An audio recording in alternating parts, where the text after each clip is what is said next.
assets. Yeah. Talking about businesses. Yeah. Talking about wealth. Talking about generational wealth. And let me put this in perspective of some people differently, right? Mm-hmm. You know, anybody ever seen the movie Baby Boy? Yeah. So we're talking about guns and butter, right? Literally, right? Just put it in perspective, right? I like to do things, you know, a little differently. But as Ring Ring says in the movie, you know what I'm saying? A lot of people are more involved or more worried about the guns aspect of it, which means, you know, the gold chains, the watches, the Jordans, the clothes, the things that don't, you know, appreciate, they depreciate, right? You know what I'm saying? The cars, all this thing. As soon as you leave a lot, you know, you can't even get that same amount of money back you just had for, right?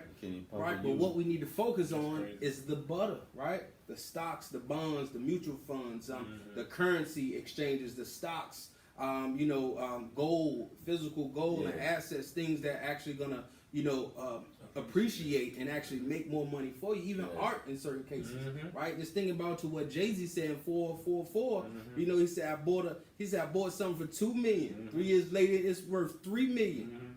5 years later, it's worth $8 million. I can't wait to give it to my children, right? Because he has the mindset of, hey, I'm hustling for generational wealth. I'm not just hustling for Saturday nights, right? So it's all, like you said, if you set goals, you set, you know, a different vision for yourself. But also something that you guys were saying that really resonated to me is that when you're setting goals and you have your vision, you can't be upset when people around you may not see your vision because it's not their eyesight. They're not gonna see it. You see what I'm saying? There's gonna be situations where people are gonna tell you can't because they can't. Right? Hey, or you can't because they've never seen anybody do it. Just go back, for example, the history at one point of the 4-minute mile, right? Telling that story, right? You know, it was a point position that people said it was physically impossible. Like you would die trying to run a mile in 4 minutes until someone did it, right? Someone ran the 4-minute mile, and then a year later, 3 more people did it. They did it because they saw it could be done. It was no longer impossible.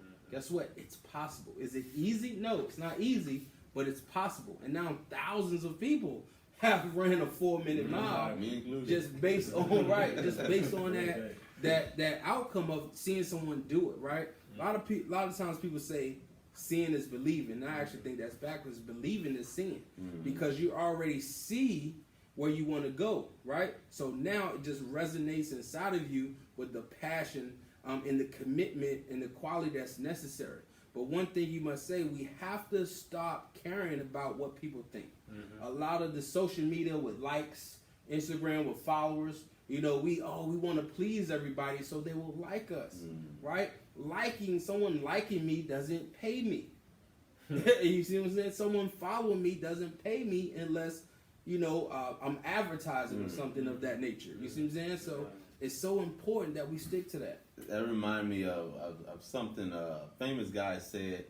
He said, you spend your whole life trying to please people, you know, try to fit in, try to not rattle the boat, social boat. But he said, you know, statistically, if you were to die, you got thousands of friends and followers, but if you was to die, that probably a good 10% or less of the people you know will actually attend the funeral.